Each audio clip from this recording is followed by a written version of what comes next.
Toronto is a huge city, filled with nearly 3 million people from all walks of life, backgrounds, and nationalities. It's known as one of the most diverse cities in the world. But does its food scene really represent that? From Scarborough to Etobicoke, there are more than 7,500 restaurants in Toronto. From mom-and-pop locations to big chains, you can find it all here. From the lush greens of Laos to the strong flavors of the Middle East to the freshness of Latin America and the familiar taste of a good burger. Toronto is a melting pot. Let's dig in.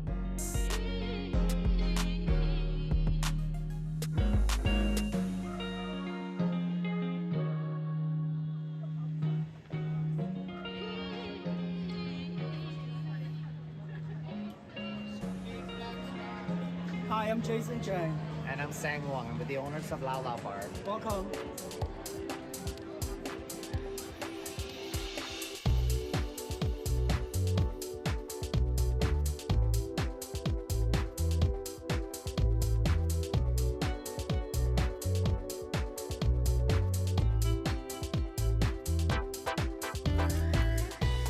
Lao Lao Bar is the restaurant name, and it's named after a distilled rice wine, and it's usually enjoyed by visitors to the country and people entertaining at home. It's a very kind of like a celebratory beverage. So Lao Lao Bar is an homage to that name, where Lao Lao is actually the name of the liquor, but it's pronounced Lao Lao, meaning it's the alcohol of Lao. Laos is a landlocked country, so very lush, very agriculturally rich. We grow lots of vegetables, so that translates to the diet of within the Lao culture. So we eat lots of vegetables, lots of herbs. So the food tends to be very natural, light. We were both born in Vientiane, which is the capital city of Laos. And we came at a very young age. Our families emigrated to Canada. And my family was sponsored by a church group in Cornwall, Ontario. And so when we arrived, we lived in Cornwall for the first year. And until my parents realized that it was just really difficult for them to, find their own community there. So we ended up moving to Toronto, and we settled in the Junction. We met, I think, in middle school, and we know of each other, but we never hang around until after with our friends. I guess growing up with such a big family, and my parents always loved cooking. They're both a chef also. Growing up, until we moved out, I never had to cook at home. So it was a passion that I found a little bit later in life. If we wanted to eat any of those things, we had to learn how to make it ourselves. So it was just through that process of trial and error, and really kind of finding that passion. Once you start making certain things, and you're kind of like, oh, that didn't turn out so well. And then I know exactly what I did wrong, and then fix it next time. And you just kind of keep doing that, and then until you get to the point where you're like, okay, I now have a dish that I'm very proud of. Well, we both love to cook for our friends. We still cook, for we cook a variety of different food also. But I think for our comfort food will be more like cooking Lao cuisine. Lao food is for us, it's comfort. So a lot of the dishes, when you taste it, you're like, okay, this is mom, cooking at home when I was, coming home from school kind of thing. So it's very triggering in that sense, where it does draw on these wonderful memories. The unofficial national dishes of Laos would be the lap, which is basically a minced meat salad. So it could be any kind of protein. It could be chicken, pork, fish, sometimes water buffalo. It's usually minced, but mixed with a lot of herbs, like lime juice and fish sauce, and roasted rice. Also, papaya salad is originally from Laos, and a lot of people think it was from Thailand, but it's actually originally from Laos. And we do a lot of grilled and steam, and very heavy on the vegetables. Yeah.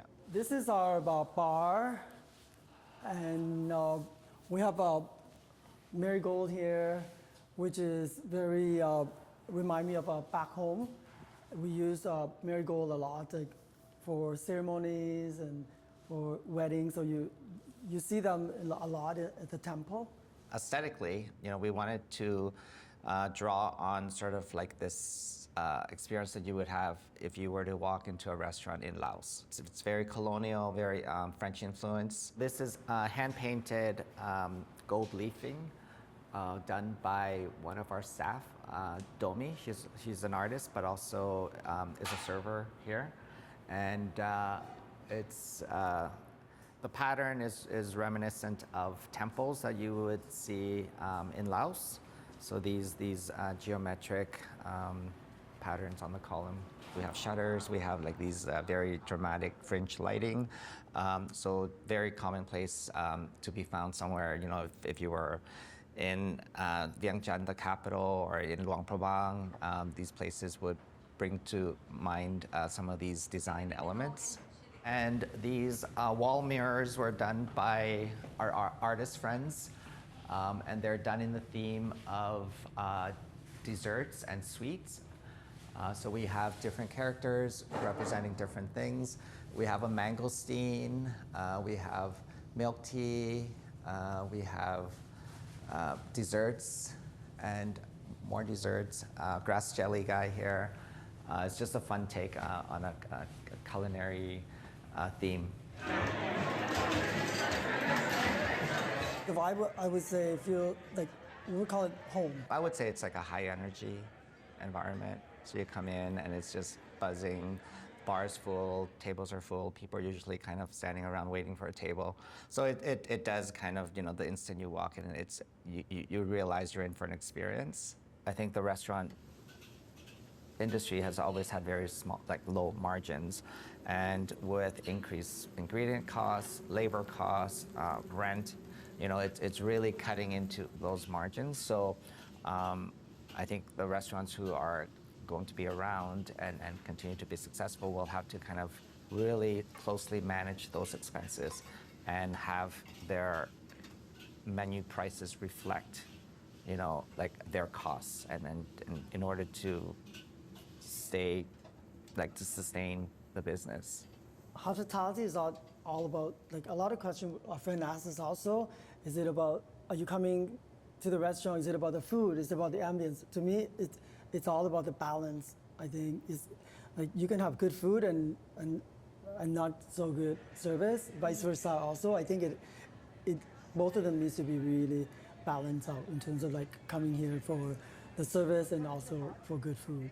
We're very involved in the restaurant, so like for us it's very personal, and I think that's kind of like has always been sort of our secret recipe, is that we are sort of part of that experience, us being present and meeting people, and some of the best friends we have today are the people we met through the restaurant. So it has it's really has become a lifestyle for us. Our dearest friends are people we never would have met without the restaurant. So we're very grateful to have this sort of outlet to be able to meet and build these relationships. I think more like younger, like audience now. After the pandemic, they come out and enjoy. I appreciate, going out with friends and meeting friends and having a good time. I think there's more diversity. I think that Toronto was always very diverse, but I think there's even more so like in the last 5-10 years. You have a lot more ethnic food coming in and thriving. People are supporting these businesses because I think there is a need, and an outlet for people to go and enjoy these food. So definitely, I think we are have become a more exciting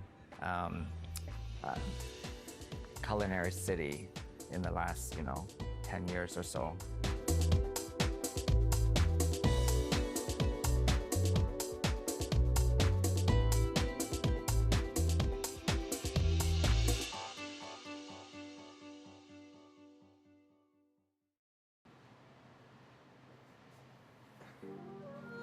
Hi, I'm Nader. Hi, I'm Tamer, and this is Levant.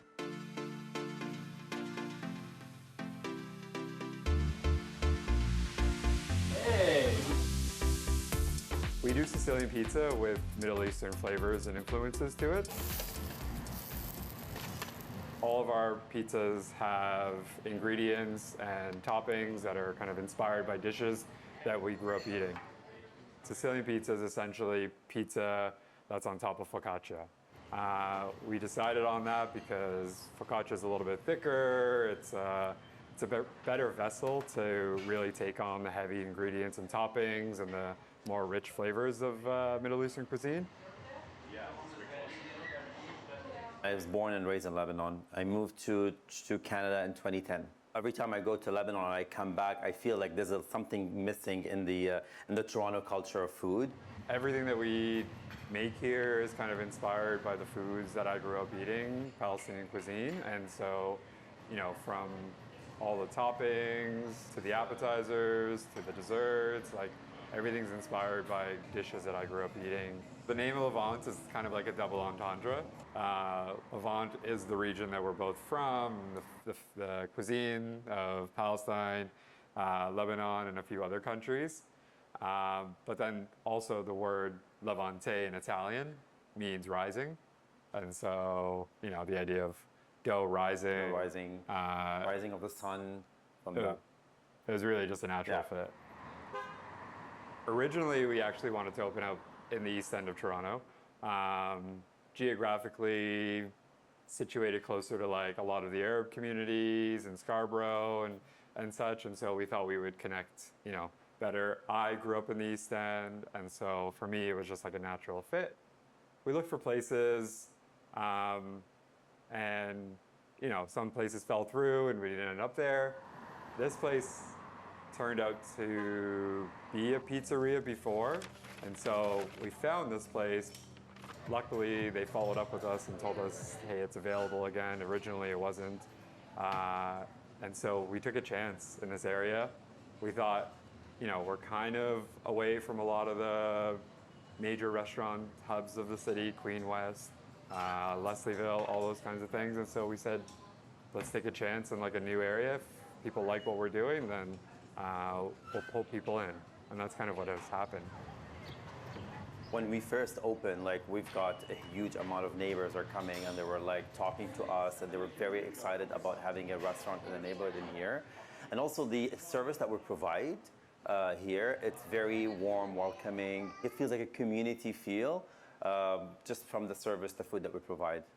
Downtown Toronto and like the main core, like the Arabic food scene was very lacking. Like there wasn't a lot of diversity. You'll get 100 shawarma shops across the area. And I think just generally, a lot of the dishes that I grew up eating, I could never find anywhere in Toronto. So I think a lot of the foods that I wanted to eat and I wanted to enjoy were missing. I wasn't necessarily going to try to replicate, you know, some of the dishes that I grew up eating because I didn't want to do a disservice to it. But I did want to bring the flavors of Palestinian cuisine specifically to the downtown core.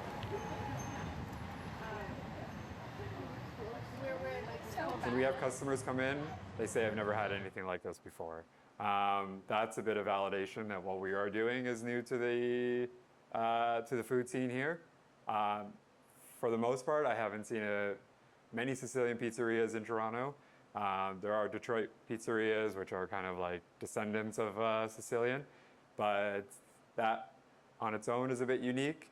And then taking Middle Eastern toppings, taking toppings from another cuisine and putting on a pizza is also something that hasn't been done before very often. We sometimes get customers from Mississauga and Scarborough coming here just like hearing about us, and they were like, this is so good, this feels like home, especially the ingredients that we use like sumac, just makes them feel like they're just like at home.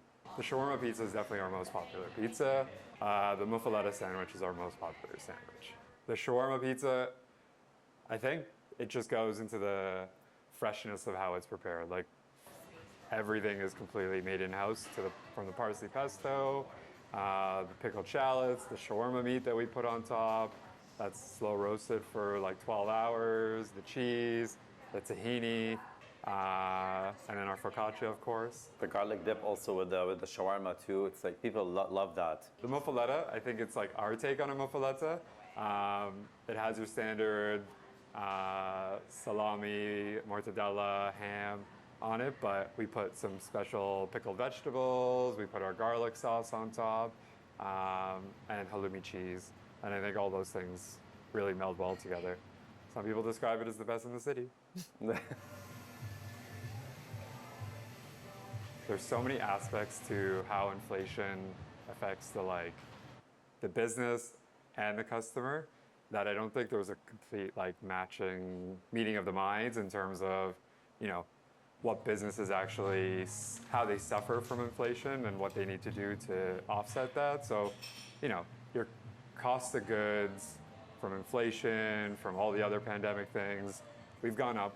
Staffing have gone up maybe 40, 50% since we've opened up. And I think even before we opened up, they were going up. So we probably did open in the worst time possible for cost of goods.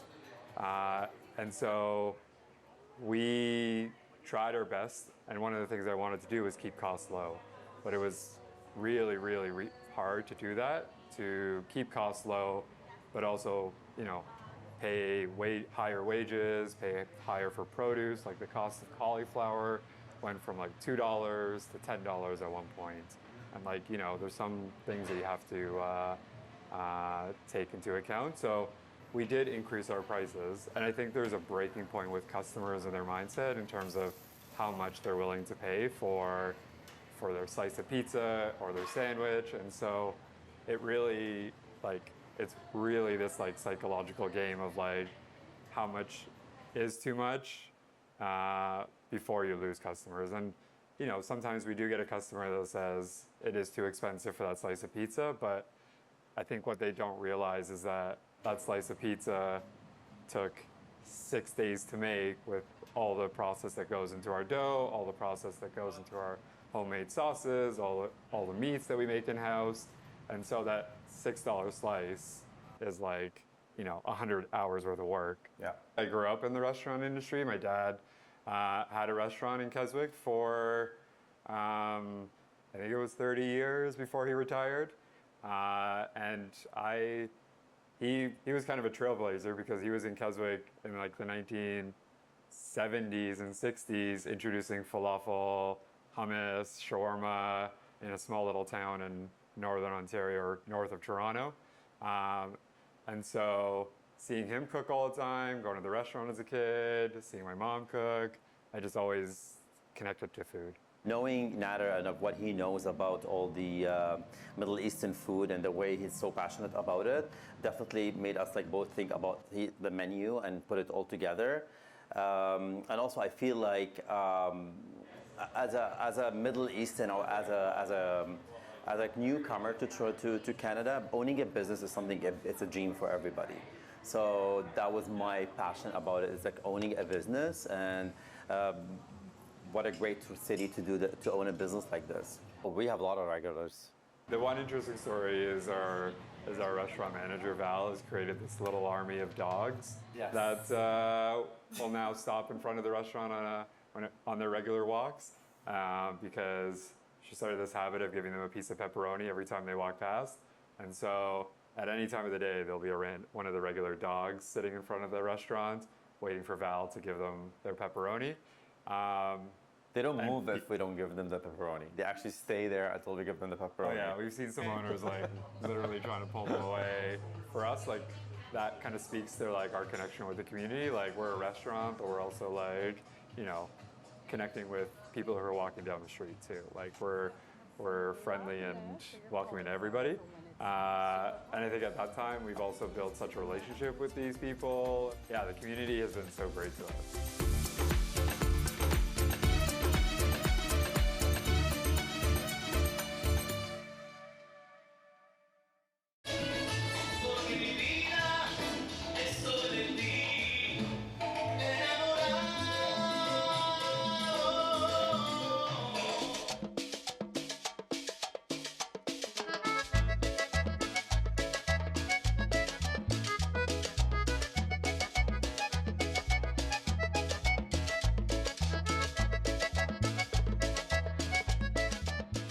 Welcome, my name is Martha Quintero.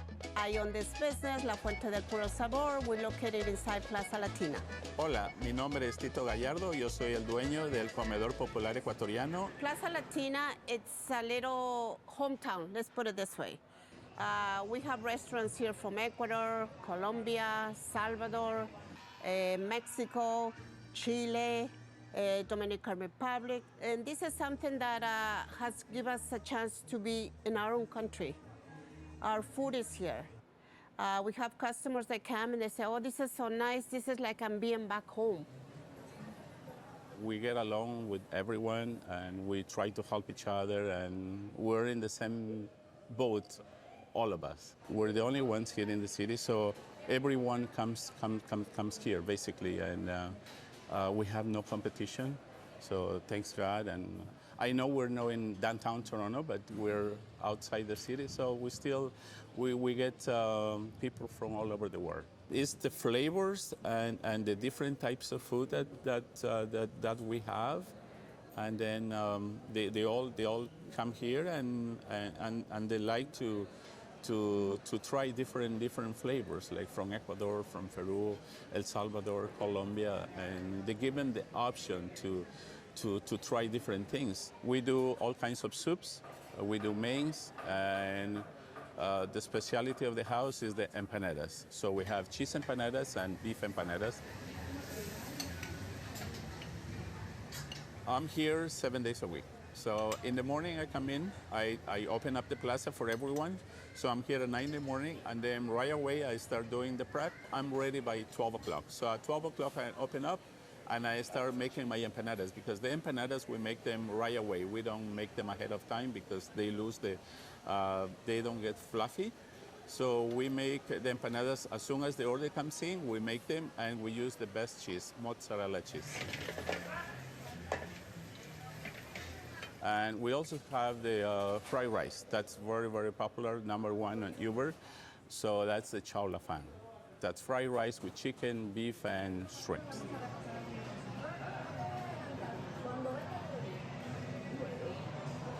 We specialize in natural fruit juices. Approximately maybe about 20 to 25 natural fruit juices I do. And the best special is the pineapple mango, strawberry banana with milk. I was born in Ecuador, and we moved to Canada in 1987. I took over my uncle. He retired in 2010. I was working in a private golf club, so the opportunity came in. My uncle, he says, I'm done with it. I want to retire. You want to take over? I say, okay, sure, why not? So I took over. I didn't know anything about Ecuadorian cuisine, but I have some staff there, and I learned from them. And I'm here ever since. My aunt is there, and then my wife comes in the afternoon. So it's like a family business. It's all family that we work here. My uncle comes in the afternoon. Another uncle that I have, he comes in the afternoon. He helps me out to close up the place. So it's everyone that works there, it's just family members. I'm from Ecuador, Quito, Ecuador. My parents brought us to Canada in 1973. I came here when I was 10 years old. What brought us involved in this was that most of the kitchens here, when we came to visit, most of them was only kitchens. I came here just to visit one of my son's godparents, and they mentioned that there was an empty spot. And my husband says, let's try it. Let's do natural fruit juices. Plaza Latina is just turned 29 years in February. 29 years that has brought my kids a roof, a food on their table. They got their education. And 2 of them now, they're parents. So that makes me feel like I did something good. My husband and I, we did something good with the family. I see the community comes all together on weekends when it's busy, like big families come in, and it really makes me happy because I see that we're all busy. We're all selling, and they all sit here and then enjoying the food. So it's a great feeling. We have regulars. They come here every day. They work around the neighborhood, or they live around, and They usually come here and they sit down to eat, or they take it home. But we have, my regular customers are from all over. Most of the people, they come and they say, no, feels like I'm in my town. Because you go to your town and you see little spots of restaurants you can go and pick. I've seen customers, they come in and they order from everybody and they do like a buffet. And they all share, little by little. We used to do parties here. We used to do a Christmas party. We used to do celebration for Mother's Day, Father's Day. We used to chip in everybody trying to buy gifts so we can do raffles. And whatever money we pay, we can start fixing a little thing that needs to be fixed in here. We never used to have too many tables. But as the years went by, we realized that we needed more tables, we needed more chairs. And everybody was so happy. Oh my God, this is so beautiful. This is so beautiful. That's what Plaza Latina is, keeping the community together, bringing new roots, new faces. And that's what's been happening lately. Every weekend we see new faces coming in. People, they brought their old friends over. I saw your face, so I just wanted to come and see you in person. Please do me that drink. And that makes me feel like we're doing something good.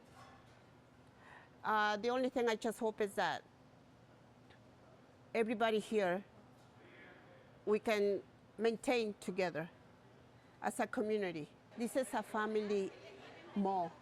We respect one another here, and we try to, because most of us here, we come every day, 7 days a week. The only days we close during the year is 25th of December. We also open holidays. This is open 7 days a week. Not many people knows we're here, but if you come by, just, come inside, and it's a different atmosphere. This is the family. We raise the kids here. We value the family more. We value the customers. Because if it wasn't for the customers, we probably wouldn't be here yet. Esperamos verles a ustedes pronto. Muchas gracias. Thank you very much. Please come again.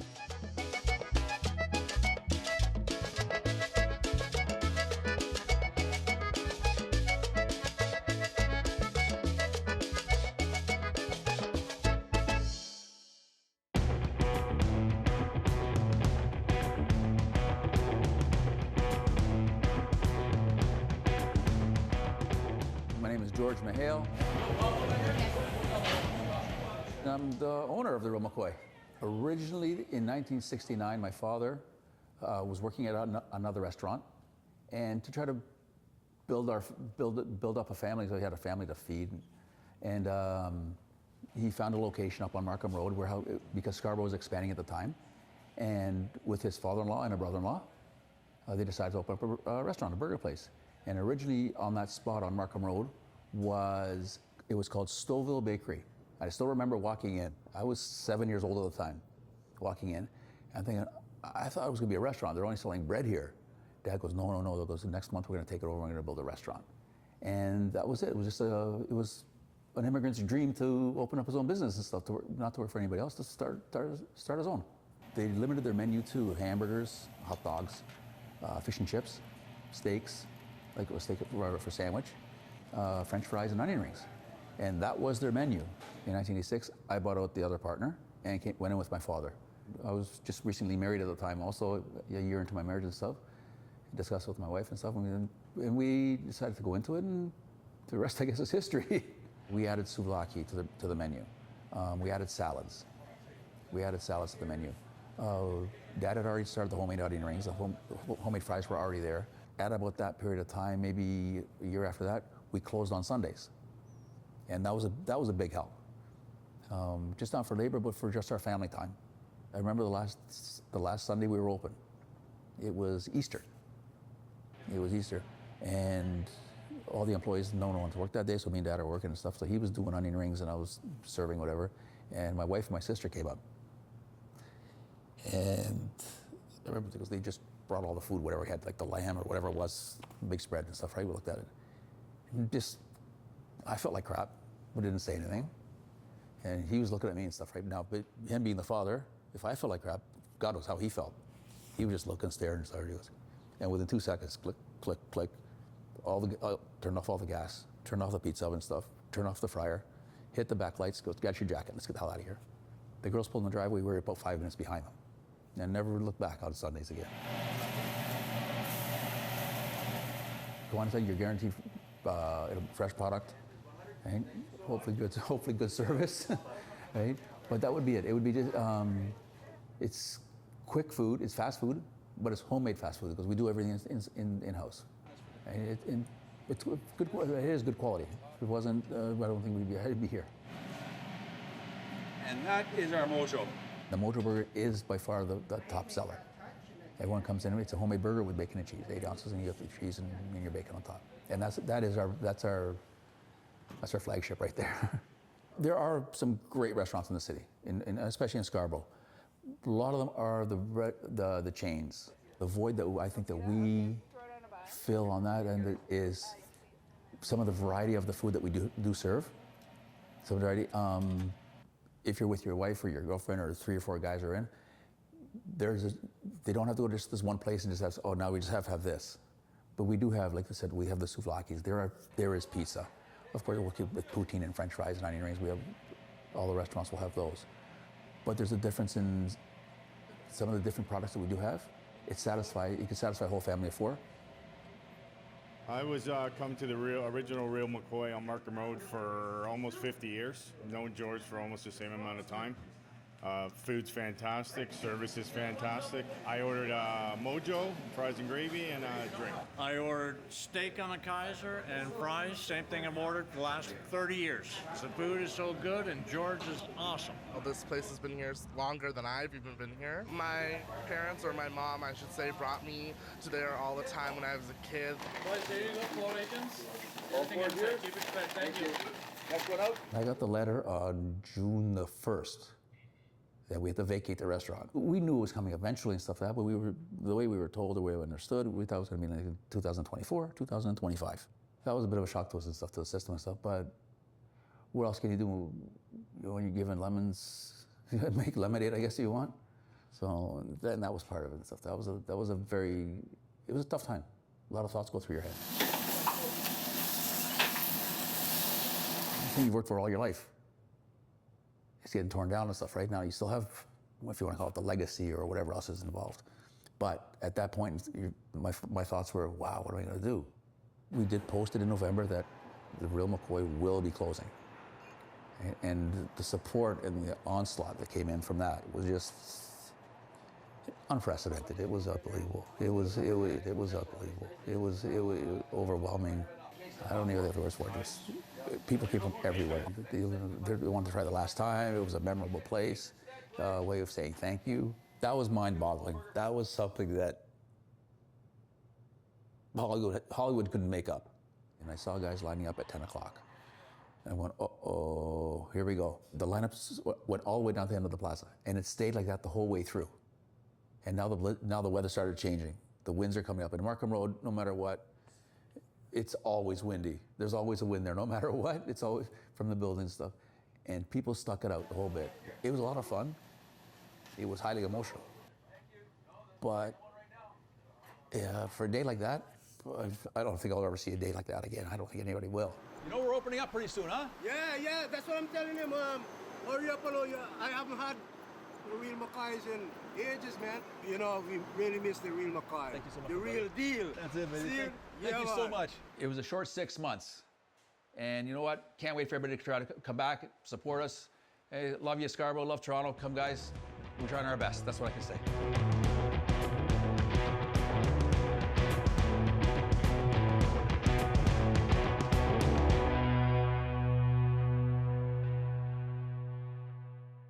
I feel great right now. I haven't felt this good in years, I'll be honest with you.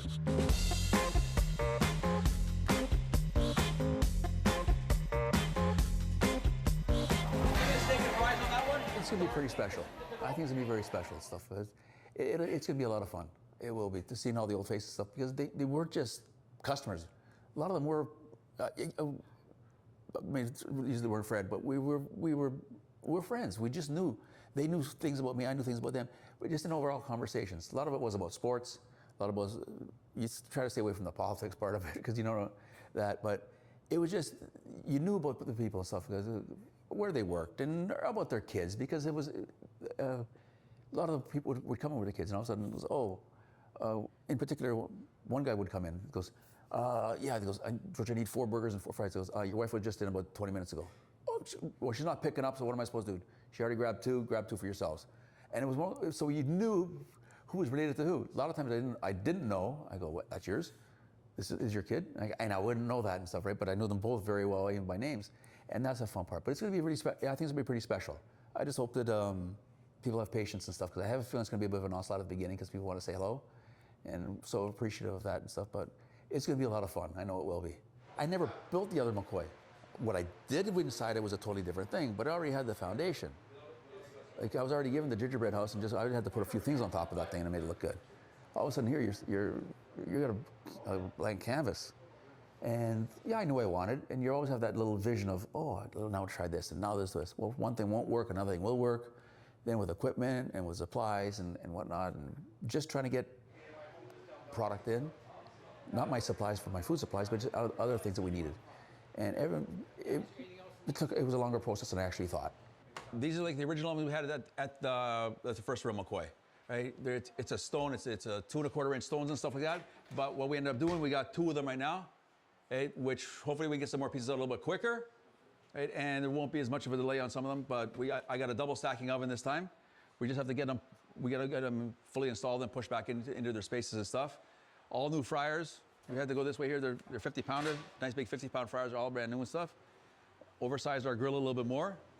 The other restaurant, we were kind of tapped on space the way it was set up. So now we got nice equipment. And now, not that we didn't have it nice before, but underground, we have the fridges that are underneath also, right? These are full commercial units and stuff for a lot of our product. Our dressing table is going to be behind me here. We had a new one. I regret getting rid of my old one, but I did. But this is a brand new little gas grill and stuff. Haven't even touched or cleaned up yet. Right there. All our other, we're gonna have our gravy pots and whatever else goes on that side there. Our ice cream stations are gonna be behind you. Our dressing table is not in yet, but it'll be all right here. So all the way the process works in here. And there's enough space for the boys to run back and forth with, so we're not bumping into each other. Can I get one more over there? The customer base grew because we were on for such a long period of time. You buying for your brother? No, separate. But certain things, the way we served or whatever we did and stuff, maybe there was some of the stuff that we did through the community. People noticed. We didn't do it to be noticed or anything. We just did it because that's the way we did it.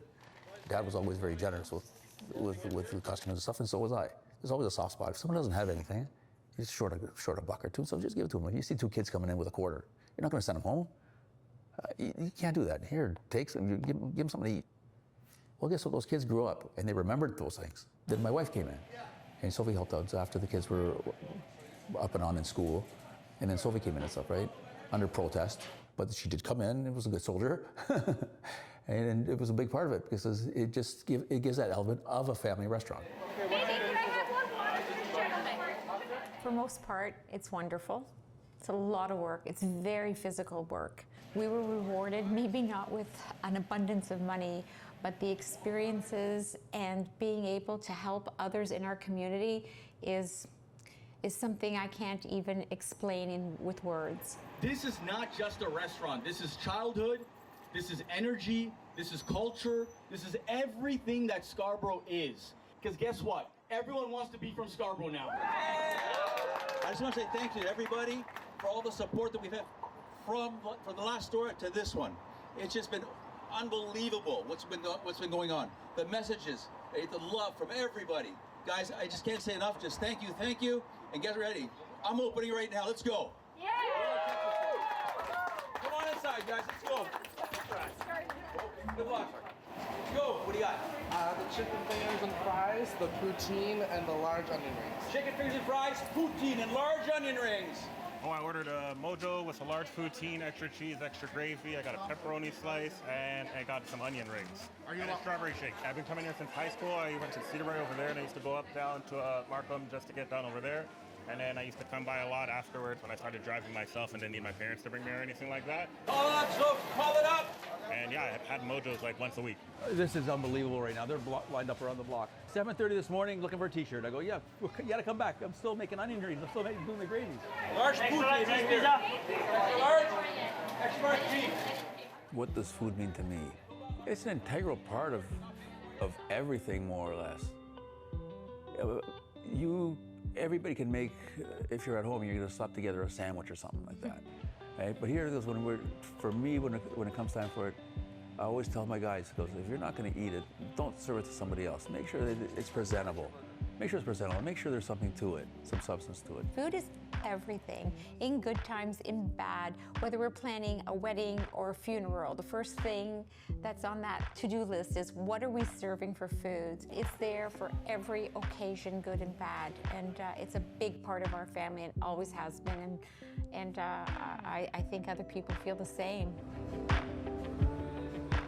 Food transcends borders. Like, we found a way to match Levantine cuisine with Italian, Sicilian food in a way that just like, you know, if you can find the common thread between food, then you can make it work. And I think that's just like the beauty of it, is that, you know, you can find the same flavors across the world. You just have to be able to find a way to like match them up to make a great pizza in our case. Food is fun. It's friends all together sharing something. It's always shareable. So I always believe that food has to be shared. Every time I have a soup, it reminds me when I was growing up at home.